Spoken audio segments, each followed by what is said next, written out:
Assalamualaikum warahmatullahi wabarakatuh. Halo semuanya. Perkenalkan, nama saya Nusratul Maula. Saya ingin membuat video pembelajaran mata kuliah konsep dasar sejarah. Di sini saya ingin menjelaskan video tentang situs bersejarah dan pemanfaatannya. Selanjutnya, saya ingin menjelaskan situs bersejarah dan pemanfaatannya. Dalam sejarah, pengertian situs dapat diartikan dengan lokasi, kejadian, struktur, objek, atau hal lain, baik aktual, virtual, lampau, atau direncanakan. Situs bersejarah di Indonesia bukan hanya sebuah tempat yang tidak berarti apa-apa, melainkan mempunyai banyak manfaat khusus bagi kita generasi penerus bangsa. Adapun manfaat dari peninggalan sejarah adalah sebagai berikut. Yang pertama, sejarah sebagai bukti yang tidak dapat dibantah kebenarannya. Peninggalan sejarah merupakan bukti bahwa bangsa Indonesia bukan merupakan bangsa yang bodoh. Bangsa Indonesia adalah keturunan bangsa yang mempunyai daya cipta yang mengagumkan. Kita dapat buktikan bahwa bangsa Indonesia bukan bangsa yang bodoh, seperti Candi Borobudur, Candi Prambanan. Candi Borobudur termasuk salah satu keajaiban dunia yang tidak semua bangsa memiliki bangunan yang ajaib. Contoh peninggalan sejarah dengan pendirian benteng-benteng di Indonesia. Yang pertama, Benteng Victoria. Yang kedua, Benteng Rotterdam di ujung Padang. Yang ketiga, Benteng Amsterdam di Manado. Yang kedua, memberikan pelajaran yang sangat berguna bagi kita. Kemerdekaan itu merupakan puncak kebanggaan dari suatu bangsa. Sebagai bangsa yang pernah dijajah, bangsa Indonesia benar-benar menghargai bangsa kemerdekaan. Bangsa Indonesia sudah merasakan betapa pahitnya dijajah oleh bangsa lain, melalui peninggalan baik itu secara fisik maupun melalui semboyan-semboyan.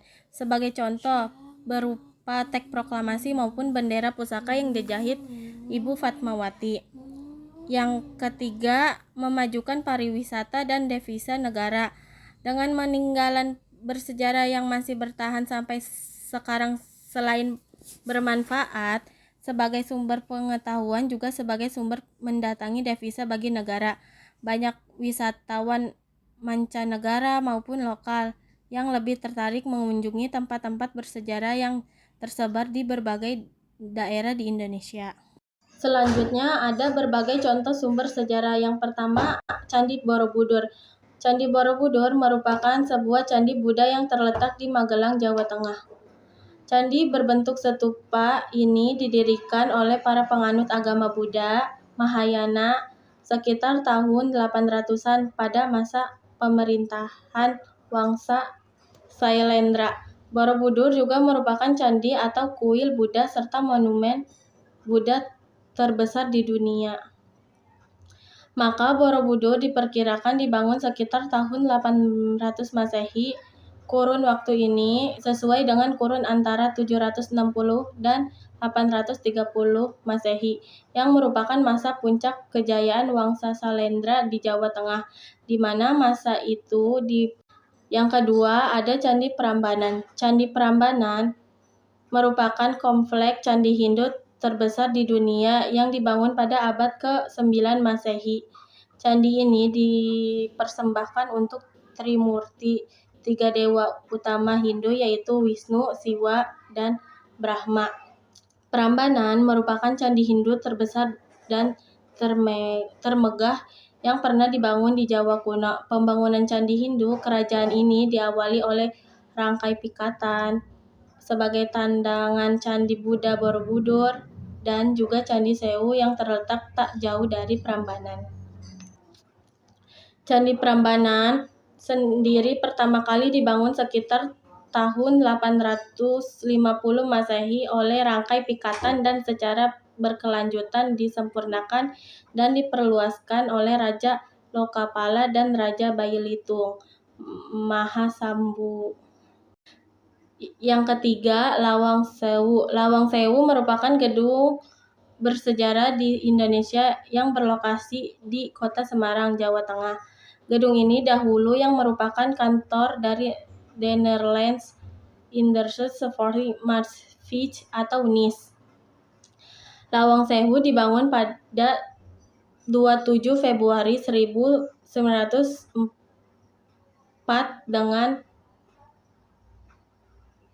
Nice. Yang keempat, Benteng Rotterdam. Benteng Rotterdam merupakan sebuah benteng peninggalan kerajaan Goa Talo. Benteng ini berada di pinggir pantai sebelah barat kota Makassar, Sulawesi Selatan. Benteng ini dibangun pada tahun 1545 oleh Raja Goa ke-9 yang bernama Mandriga Boto Karange Lakiung Tompariski Kolona. Biasanya masyarakat Goa Makassar menyebut benteng ini dengan sebutan Benteng Panyua yang merupakan markas pasukan kata kerajaan Goa. Dalam sejarahnya, kerajaan Goa Talo mendatangi perjanjian Bungayaya yang salah satu pasalnya menurut kerajaan Goa untuk menyerahkan benteng ini kepada Belanda.